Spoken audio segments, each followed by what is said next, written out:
ಭವ್ಯ ಭವಿಷ್ಯನ ರಕ್ತದ ಕಳಂಕದಲ್ಲಿ ರಚಿಸೋದು ತುಂಬಾನೇ ತಪ್ಪಾಗುತ್ತೆ ಭೀಮಾ. ಜನ ನಿನ್ ಬಗ್ಗೆ ಏನ್ ಬೇಕಾದ್ರೂ ಹೇಳಿ, ಆದ್ರೆ ನಮ್ಮೋರ್ ಜೀವನನ ನೀನು ಮತ್ತಷ್ಟು ಕಷ್ಟಕ್ಕೆ ದೂಡ್ತಿದ್ಯಾ ಅಂತ ಅನ್ಸ್ತಿದೆ ನನಗೆ.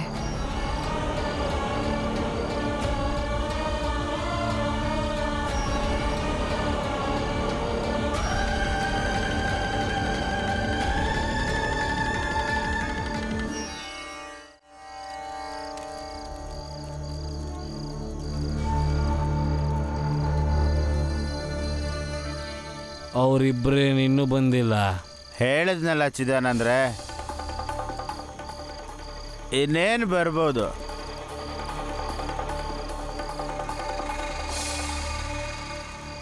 ಚಿದಾನಂದ್ರೆ, ನಮಸ್ತೆ ಚಿದಾನಂದ್ರೆ.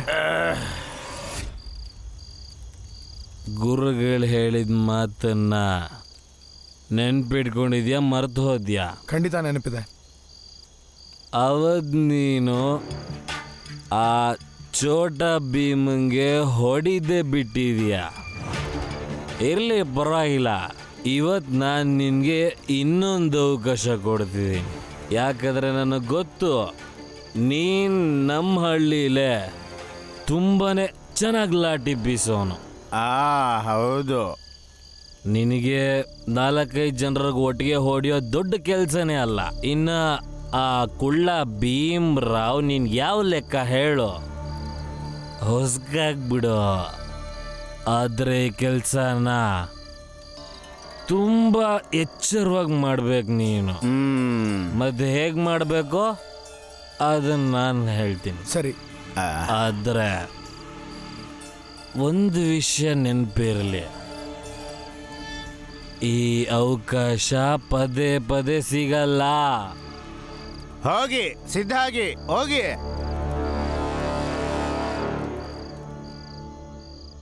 ಅದಕ್ಕೆ ಬದಲಾವಣೆ ಹೆಸರಲ್ಲಿ ಜನರ ಜೀವನನ ಹಾಳು ಮಾಡಿಕೊಂಡು ಊರು, ಕೇರಿ, ಸಮಾಜದ ನೆಮ್ಮದಿನ ಹಾಳು ಮಾಡೋದು ಸರಿ ಇಲ್ಲ. ಭವ್ಯ ಭವಿಷ್ಯನ ರಕ್ತದ ಕಳಂಕದಲ್ಲಿ ರಚಿಸೋದು ತುಂಬಾನೇ ತಪ್ಪಾಗುತ್ತೆ ಭೀಮಾ.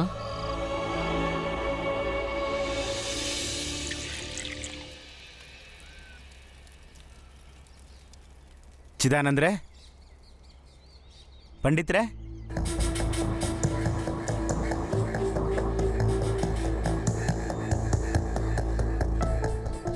ಗಟ್ಟಿ ಹಾಲಾಕ್ ಮಾಡಿದ್ದೀನಿ, ಕುಡ್ದು ಸಿದ್ಧಾಗಿ. ಸರಿಯಾದ ಸಮಯ ನೋಡಿಕೊಂಡು ದಾಳಿ ಮಾಡಿ.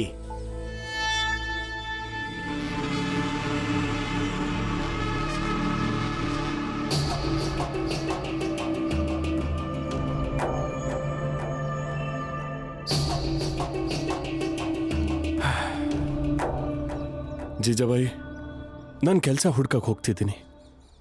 ನೀವಿಷ್ಟು ಬೇಗ ಎದ್ಬಿಟ್ರಾ? ಚಾ ಆದ್ರೂ ಕುಡ್ಕೊಂಡು ಹೋಗಿ. ಚಹಾ ಬೇಕಾದ್ರೆ ಆಮೇಲೆ ಕುಡಿಬೋದು, ಕೆಲಸ ಬಹಳ ಮುಖ್ಯ ಅಲ್ವಾ?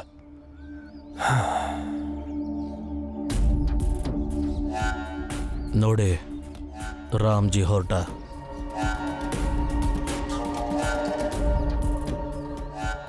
ಅಮ್ಮ, ನಾನು ನೀರು ತಗೊಂಡು ಬರ್ತೀನಿ.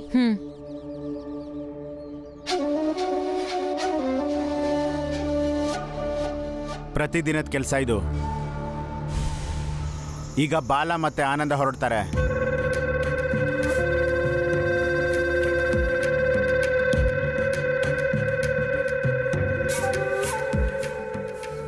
ಭೀಮ್ರಾವ್ ಹೊರಗೆ ಬಂದು ಹೊರಗಡೆ ಕೂತ್ಕೊಂಡು ಓದ್ಕೋತಾನೆ.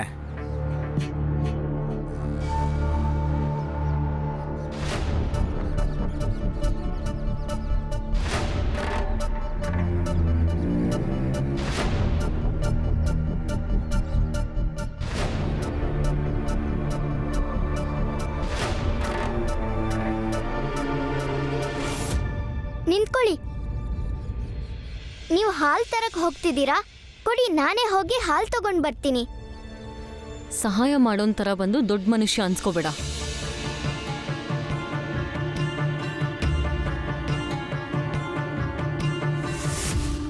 ಈಗ ಮನೆಯಲ್ಲಿ ಕುಂಟಿಯತ್ತೆ ಮಾತ್ರ ಇರೋದು. ಸಿದ್ಧವಾಗಿರಿ.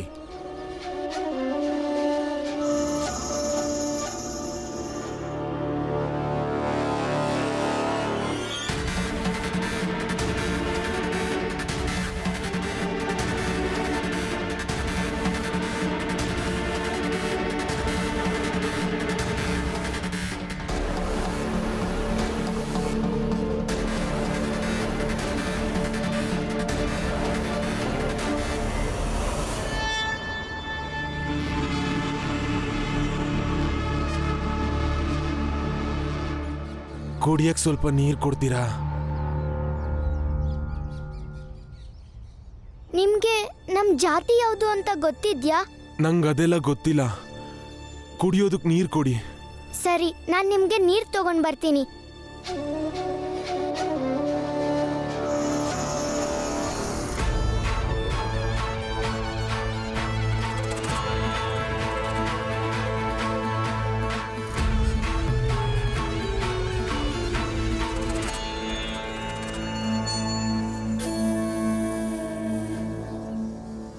ತಗೊಳ್ಳಿ.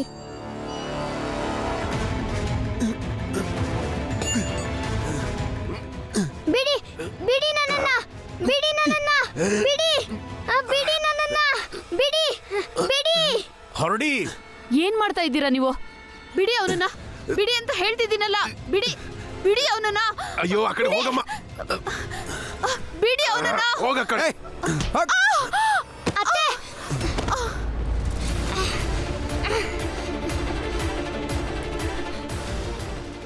ಆನಂದ, ಬಾಲ.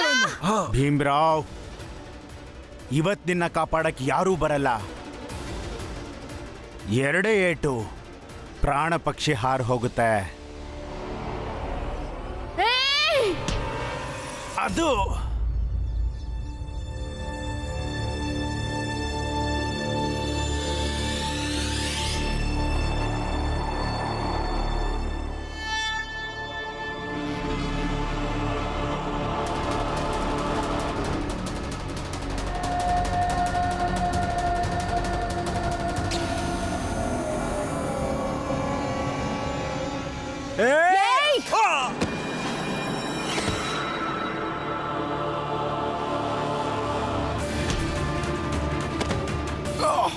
ಏಯ್, ಹೋಗೋ.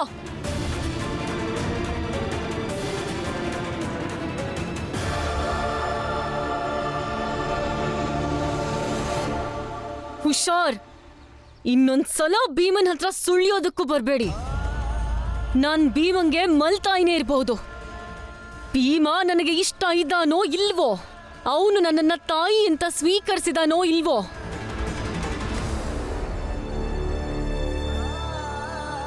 ನಮ್ಮಿಬ್ಬರ ಸಂಬಂಧ ಹೇಗಿದ್ಯೋ, ಚೆನ್ನಾಗಿದ್ಯೋ ಇಲ್ಲ ಹಳ್ಸಿದ್ಯೋ, ಆದ್ರೆ ಈ ಮನೆಯಲ್ಲಿ ಜೀಜಾಬಾಯಿ ಇರೋ ತನಕ ಈ ಮನೆಯಲ್ಲಿರೋರ್ ಮೇಲೆ ಕಣ್ಣೆತ್ತಿ ಕೂಡ ನೋಡಕ್ ಬಿಡೋದಿಲ್ಲ ನಾನು. ವಾಹ್, ಎಂಥ ಮಾತು!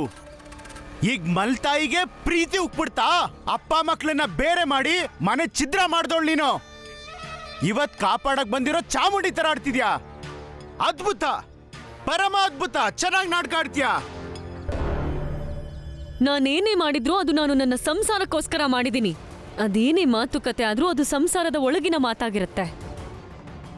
ನಾನದನ್ನ ಒಡಿತೀನೋ ಅಥವಾ ಕಾಪಾಡ್ತೀನೋ, ನೀವೇನ್ ಮಾಡ್ಬೇಕು ಅನ್ನೋದನ್ನ ಚಿಂತೆ ಮಾಡಿ. ಇವತ್ತಿಂದ ನನಗಾಗ್ಲಿ ನನ್ನ ಕುಟುಂಬದವ್ರಿಗಾಗ್ಲಿ ಯಾವುದೇ ರೀತಿ ತೊಂದರೆ ಮಾಡಕ್ ನೋಡಿದ್ರೋ, ಈ ಜೀಜಾಬಾಯಿ ನಿಮ್ಮೆದುರಿಗೆ ನಿಮ್ಮ ಮುಂದೆ ನಿಂತ್ಕೊಳ್ಳೋದು ಮಾತ್ರ ಅಲ್ಲ, ಹೋರಾಟನೂ ಮಾಡ್ತಾಳೆ.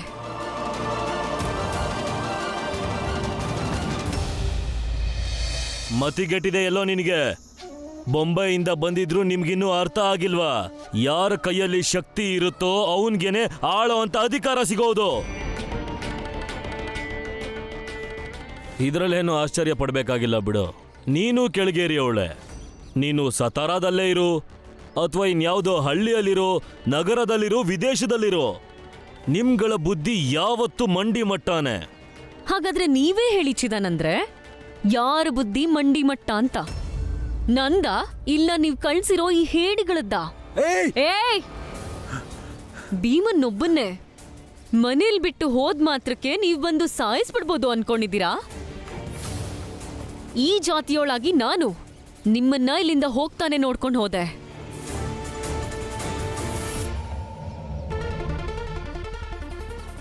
ನನಗಾಗ್ಲೇ ಅನುಮಾನ ಇತ್ತು, ಈ ಬೇಸಿಗೆಲಿ ಕಂಬಳಿ ಹೊತ್ಕೊಂಡು ಯಾರು ಕೂರ್ತಾರೆ ಅಂತ.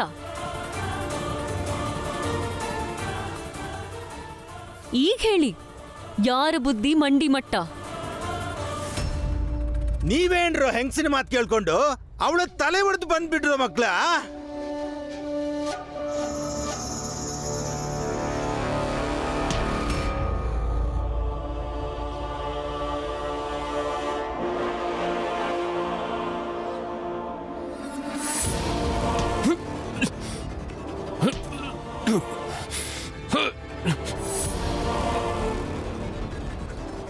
ಇವಳು ಗಂಡ ಇನ್ನೂ ಬದುಕಿದಾನೆ.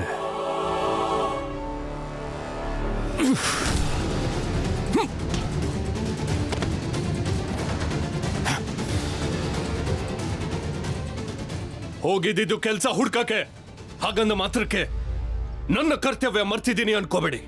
ಗಂಡನಾಗಿ ಹೆಂಡ್ತಿನ ಕಾಪಾಡೋದು ನನ್ನ ಕರ್ತವ್ಯ ಆಗಿದೆ.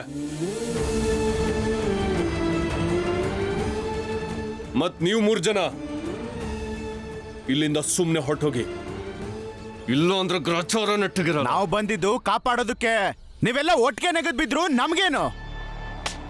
ಬನ್ನಿ ಚಿದಾನಂದ್ರೆ, ಬನ್ನಿ ಪಂಡಿತ್ರೆ, ಸತ್ರೆ ಸಾಯ್ಲಿ. ಓಡ ಇಲ್ಲಿಂದ, ನೀನು ಹೊಡೋ.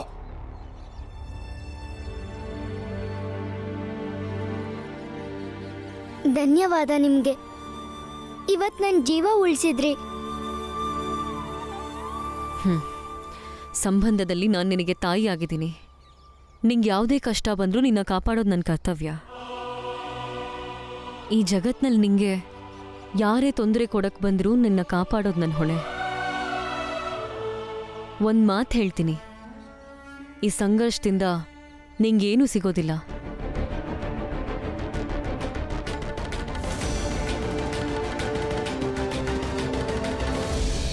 ಈ ಮನೆಯವರು ನಿನ್ನ ನಿಜವಾದ ಪ್ರಪಂಚದಿಂದ ದೂರ ಮಾಡಿ ನಿನ್ನ ಕನ್ಸಿನ ಲೋಕದಲ್ಲಿಟ್ಟಿದ್ದಾರೆ. ಎಲ್ಲರೂ ನಿನ್ನ ನಾಯಕ ಅಂತ ಹೇಳಿ ನಿನ್ನ ತಲೆ ಮೇಲೆ ಕೂಡಿಸ್ಕೊಂಡಿದ್ದಾರೆ. ಆದರೆ ನಾನು ಹಾಗೆ ಮಾಡಲ್ಲ. ನನಗನ್ಸುತ್ತೆ ನೀನು ಮೊದಲು ಓದಬೇಕು, ಕೆಲಸ ಮತ್ತೆ ಜೀವನದ ಬಗ್ಗೆ ಯೋಚನೆ ಮಾಡಬೇಕು. ನೀನೊಬ್ಬನೇ ಈ ಸಮಾಜನ ಬದಲಾಯಿಸಕ್ಕಾಗಲ್ಲ ಭೀಮಾ.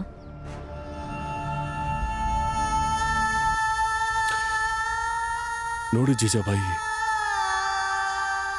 ನೀನು ಯೋಚನೆ ಮಾಡೋ ಥರ ನಾನಾಗ್ಲಿ ಭೀಮಾ ಆಗ್ಲಿ ಯೋಚನೆ ಮಾಡಲ್ಲ. ಯೋಚನೆಗಳು ಏನೇ ಆಗಿರಲಿ, ಖುಷಿ ವಿಷಯ ಏನು ಅಂದರೆ ಇವತ್ತು ಜೀಜಾಬಾಯಿ ಭೀಮನ್ನ ಕಾಪಾಡಿದಾಳೆ.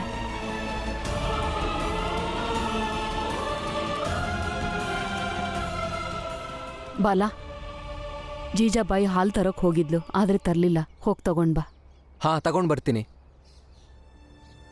ಜೀಜಾಬಾಯಿ, ನೀನು ಹೋಗಿ ಚಹಾ ಮಾಡೋಕ್ಕೆ ತಯಾರಿ ಮಾಡ್ಕೊ. ತುಳಸಿ, ಅಮ್ಮನಿಗೆ ಸಹಾಯ ಮಾಡು.